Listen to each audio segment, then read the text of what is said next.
Greetings, ladies and gentlemen. This is the Inept General bringing you another Total War Warhammer Legendary Lord lore video, and today we will be focusing on Twin-Tailed, the Prophet of Sotek.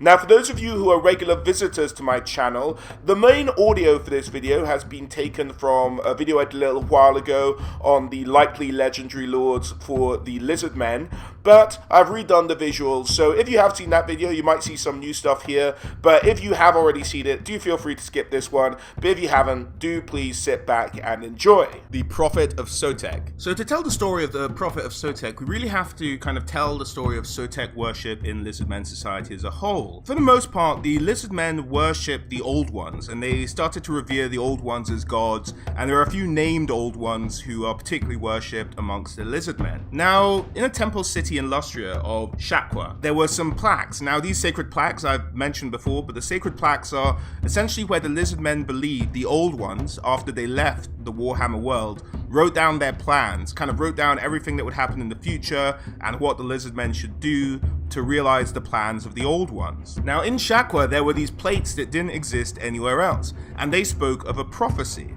And this prophecy said that at some point in the future, the Lizardmen will face a great plague and will have to fight vermin who walk on two legs. Many temple cities will fall, and many Lizardmen will die, and this is kind of something that has to happen, although at the lowest ebb, the mighty Sotek would appear, heralded by a forked serpent tongue, and kill off all the plague and all the vermin, and really make things okay again. And this was the prophecy of Sotek. Now, outside of the temple city of Shakwa, this kind of prophecy never really had many legs, because a lot of the plaques are kind of repeated in certain places, so the Slan mage priests, who are the leaders of the Lizardmen, can kind of compare notes and see what's going on with the plan itself, and say like, okay, we all have this bit written in our plaques, we all have this bit, but Shakwa was the only city that had this Sotek scripture written down, so everyone kind of ignored it for the most part. And even in Shakwa, the Sotek thing was kind of put aside. It was set to the background, like this wasn't happening, like no one really cared.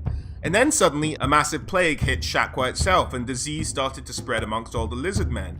Now, what had happened was that they'd encountered one or two of these kind of rat-like creatures out in the jungle and brought them back into the city of Shakwa. Now, what they didn't know was that these vermin were members of the Skaven clan Pestilence, and they had brought the plague in with them. Now, understanding that maybe these were the two-legged vermin spoken of in the prophecy of Sotek, the Slan mage priests and the skinks and the skink priests brought the prophecy out. One of them remembered, hey, there's this little-known kind of ubiquitous text that we've forgotten about for centuries that kind of speaks about everything that's going on right now. And so they're like, yeah, but this says there's a huge swarm of these vermin. We found one or two.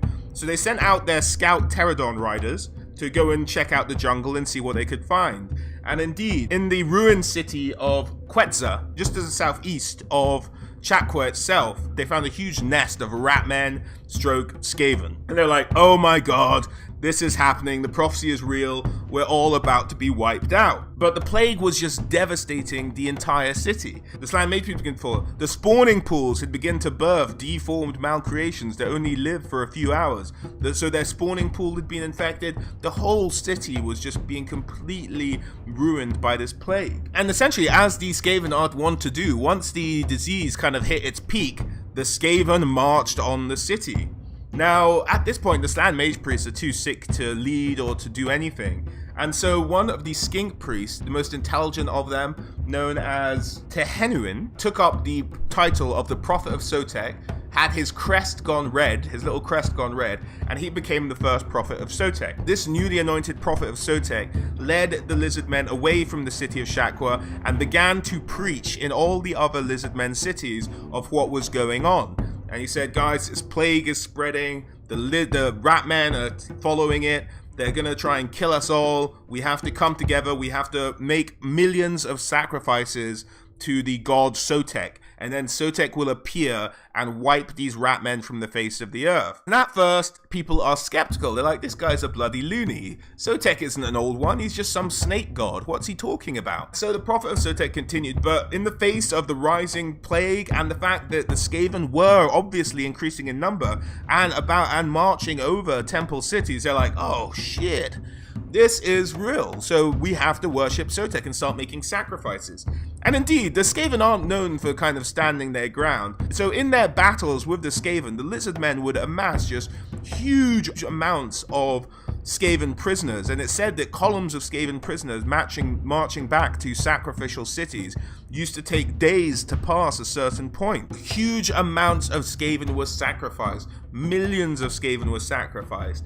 Krogar is said to have himself slaughtered hundreds of Skaven warlords. This is just a huge bloodletting of Skaven, but despite the huge amounts of Skaven they were killing, there were still Skaven just marching on and marching on. Skaven were winning this war, and the lizard men numbers continued dwindling all through battle, but also just through the plague continuing to ravage their ranks. And essentially this conflict gave birth to a new age of war for the lizard men. It lasted over 100 years, their fight with the Skaven, and it eventually reached a climax at the Battle of Guacamole Crater. The biggest amassing of Skaven prisoners had begun to be sacrificed at a site nearby by the prophet of Sotek, and it said that they sacrificed so many Skaven that day, turning the Amazon entirely red with the blood of these sacrifices. So if you imagine kind of the Amazon River turning entirely red, that's kind of what we're looking at here. Above the sky, the Twin-Tailed Comet, which you may otherwise know as the comet that hailed the arrival of Sigmar, appeared in the sky. Now, the prophet of Sotek interpreted this comet quite differently, and interpreted the comet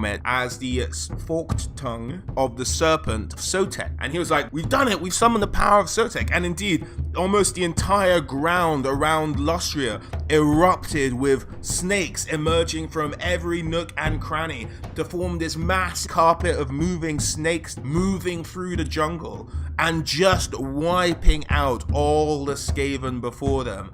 The prophet of Sotek then led his army host with the blessing of Sotek and with renewed vigor against the Skaven, and they were unstoppable. Coupled with this carpet of moving snakes that marched with the army, they just wiped out any Skaven in front of them. The Skaven were held up at their kind of first city they'd made camp underneath, which was near Shakwa, as we mentioned at the beginning of the story, of Quitza. And this was their last stronghold, and they got together and said, look guys, we've been kind of fighting with our individual war hosts, we have to pull together and we have to march to the coast. They were at this point surrounded by lizard men, but managed to punch a hole through the defenses, and in a very Skaven-like way, the Skaven leader, who was very unsubtly named Nurglich, might find a common naming theme there. Nurglich, who became the de facto leader of Clan Pestilence then, pushed through these forces, and him in his very Skaven-like way with the other leaders said, alright, started to leave regiments behind and factions of their army host behind, just really just tricking them into being sacrifices essentially,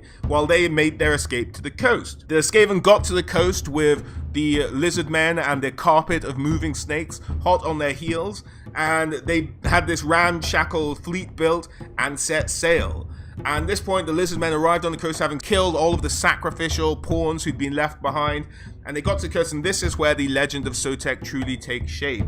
It's said that from a nearby volcano, a huge serpent, a size beyond imagination, erupted out of it and dove into the sea, supposedly in pursuit of the Skaven hordes. And this is really where the legend of Sotek sort of takes its most shape, is that Sotek the god emerged out of a volcano and dived into the sea, awoke all the snakes in the jungles of Lustria, and allowed us to chase off this Skaven incursion. In the follow-on from this great campaign, the prophet of Sotek was called before something known as a Great Convergence, which is a very rare occurrence where all the Slan mage priests go and physically meet in one place to discuss the goings-on, because the power of this new god couldn't really be denied in terms of what had happened, and what exactly went down in that meeting we don't know. It's closed off, it's not written into any histories in terms of what the prophet of Sotek and the Slan mage priests discussed. But after this point, Sotek is recognized and has become one of the most high-profile gods amongst the lizard men today. The city of Shakwa, the Golden City, was rebuilt, and so does exist today and would probably be the starting point of the prophet of Sotek. The city of Quetza was also kind of patrolled, rebuilt to a certain extent and patrolled to try and make sure that the rat men didn't return. But such was the corruption of the rat men that no lizard men can really go down into the burrows they built underneath the city. Instead, that's patrolled by serpents who go in there in their stead and try and make sure the Skaven cannot get a foothold in Lustria again. Prophet of Sotek today is still called Tehenwan. Now, it's unlikely that a skink has survived for this number of years since the first emergence of the Prophet of Sotek, but it's said the Prophet of Sotek, much like the serpent itself, sheds its skin and is thus renewed, which kind of hints at the idea that the skink who carries the title the Prophet of Sotek does tend to die out, but in honor of the first Prophet of Sotek, they take on his name, they dye their crest red, or do whatever they do to get the crest red, and they carry on the title. Because skinks, unlike Saurus, tend not to live that long, relatively. But there's always a Prophet of Sotek when the lizard men need one to fight against the horrific rat men. Now, in terms of how the Prophet of Sotek might translate across to Total War Warhammer, he will be a wizard. He has the Lore of Beasts on the tabletop, so that's easy enough to translate. We've seen that in Total War Warhammer before. He's also immune to poison. He has a hatred of Skaven and is a master of snakes, which means he makes this unit called Jungle Swarm, which is kind of like a unit made up of just a mass of writhing snakes and other creatures of the jungle, and he makes that unit unbreakable, kind of like making, I suppose an equivalent might be hounds or something like that in some of the other armies we've seen in Total War Warhammer. And he makes them unbreakable because of the special relationship the Prophet of Sotek has with snakes. He also has the ability just called the Prophet of Sotek, and because Sotek has been very much more adopted by the skinks of Lizardmen society, they very much see Sotek as kind of their god, or like have a special relationship with Sotek. So being led by the Prophet of Sotek himself gives all skinks in an army boost to their stats. So that would be great to see in Total War Warhammer as well. The fact that the Prophet of Sotek could maybe make an entirely skink army completely acceptable, much like Skarsnik did for the Gobbers. Another special rule the Prophet has is something called the Tide of Serpents, and the idea is that serpents around him cause extra attacks on any enemy he's attacking. Now, this would be a little bit harder to translate into Total War Warhammer. I think we'll just see this really as the Prophet of Sotek being a bit of a buffed up general in terms of his melee skill, perhaps. That would be an accurate translation-ish. But I don't think we'll see the Tides of Serpent rule necessarily translated directly across. I think it'll be more of a buff in the upgrade tree or something like that for the Prophet of Sotek in Total War Warhammer. In terms of his magic items, he has the Blade of Serpent's Tongue, which is a magic damage blade and a poisonous blade that gives the Prophet +1 strength. So essentially it increases weapon strength, would give poison damage and magic damage to anyone it was attacking. He also has the Plaque of Sotek, which is, as I mentioned at the top of the story, the plaque that had the prophecy of Sotek written upon it. And he carries that around, and that gives him a ward save. And we've seen ward saves play out in Total War Warhammer before, so we can kind of guess how that will translate across directly. The Prophet Sotek can also have a mount. He can be mounted on the Stegodon with a piece of equipment known as the Engine of the Gods. So he does have that ability, so he won't necessarily be on foot, and he should have a mount option when he comes across to Total War Warhammer. And that's about it for the Prophet of Sotek, ladies and gentlemen. A fun little character, and I'm looking forward to seeing him potentially in the upcoming DLC for Total War Warhammer 2. But as always, guys, I hope you enjoyed listening to the video, and I hope to catch you all on the next one. Alright, guys, thanks very much. Bye.